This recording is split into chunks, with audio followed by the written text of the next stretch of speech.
सगळ्या समाजाला एक आमंत्रण आहे.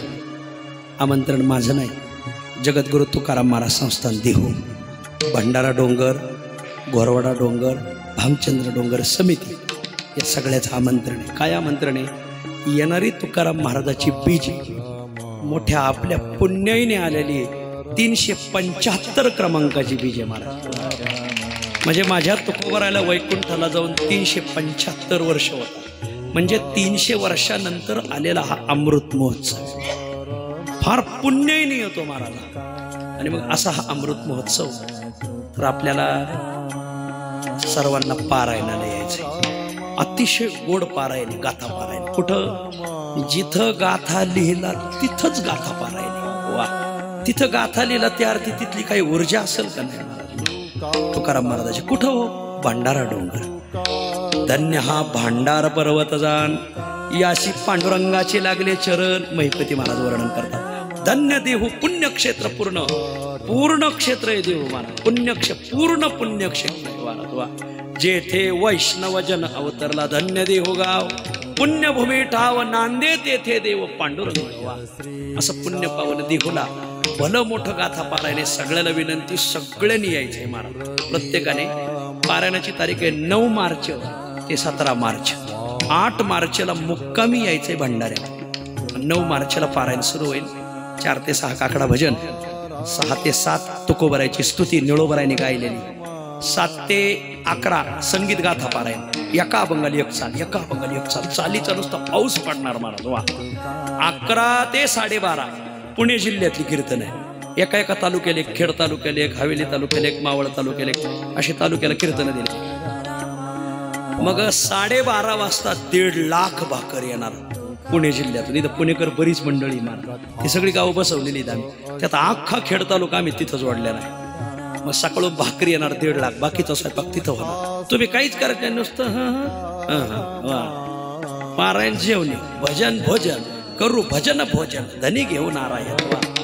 आणि मग 12:30 ते 3 भोजन विश्रांती. 3 ते 5 तुकाराम महाराजाचं चरित्र आपल्याला नाविन्यपूर्ण. तुम्ही एकच नाथाचा प्रसंग ऐकला, निवृत्तीनाथाचा, उज्जैनचा. असे नाविन्यपूर्ण प्रसंग ऐकायला मिळाले. 5 ते 6 हरिपाठ आणि 6 ते 8 महाराष्ट्रातल्या दिग्गजांची कीर्तन आहेत. आदरणीय चंद्रशेखर महाराज देगलूरकर, चैतन्य महाराज देगलूरकर, जयवंत महाराज बोधले, बंडातात्या कराडकर, आदरणीय गाथामूर्ती रामभाऊ महाराज राऊत, आदरणीय महादेव महाराज राऊत, पोपट महाराज कासारखेडकर, एकनाथ महाराज सदगीर, मुकुंद काका जाट देवळेकर. वा, अशी गोड कीर्तन आहे. आणि मग बीज आहे 16 तारखेला. तर 16 तारखेला सकाळी 10 ते 12 कीर्तन होईल बीजेचं. आणि मग 12 वाजता 1 लाख लोकाला मांडे भोजन आहे. खानदेशातील साक्री तालुका वारकरी सेवा मंडळ, धुळे तालुका वारकरी सेवा मंडळ आणि सटाणा, मालेगाव, देवळा, चांदवड, कळवण ही मंडळी मांडे घेऊन येणार आहे. असं सुंदर नियोजन आहे. परत तुम्ही म्हणाल की हा उत्सव पाहिला, आता काही पायाची इच्छाच नाही. असा उत्सव आहे, गोड उत्सव आहे. 9 मार्च ते 17 मार्च पहिले असे 4 येत. आपल्याला लय माणसं प्रसन्न, माणूस कुठं जा तितकीच माणसं आपल्याकडे.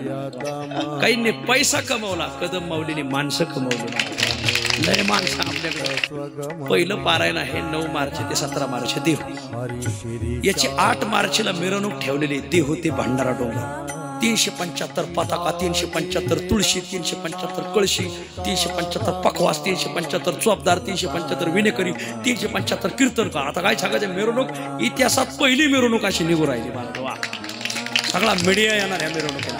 आणि बीजेच्या दिवशी शांतीब्रह्म मारुती महाराज कोरेकर यांच्या शुभ हस्ते भांडाऱ्या डोंगरावर, घोराड्या डोंगरावर, भामचंद्र डोंगरावर, देहूवर आणि वैकुंठ गमन स्थानावर शांतीब्रह्म मारुती बाबा यांच्या हस्ते हेलिकॉप्टरतून पुष्पवृष्टी केली. एक जण हेलिकॉप्टर द्यायलाही तयार झाला. माणसं ऐकायला तयार. एवढं सुंदर नियोजन आहे. तर सगळ्यांनी पाहायला यायचंय. एकट्याने पारायण यायचं नाही, जोडीने यायचं. वा, बाबा माझा चाल. सुंदर पारायण. सगळ्याला विनंती आहे. 9 मार्च ते 17 मार्च पहिलं पारायण देऊ. लगेच दुसरं पारायण सिद्धटेक गणपती. तिथं बी 500 गाव आहेत महाराज.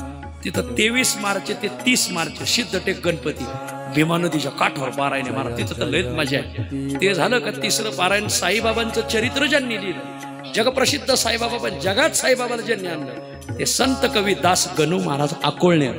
त्या पारायणाची तारीख आहे 16 एप्रिल ते 23 एप्रिल आणि शेवटचं पारायण जगद्गुरूंचे गुरु ओतूर तालुका ओतूरला आहेत महाराज, जुन्नरला, ही मंडळी त्याच भागातली, त्याला जुन्नर आंबेगाव खेड.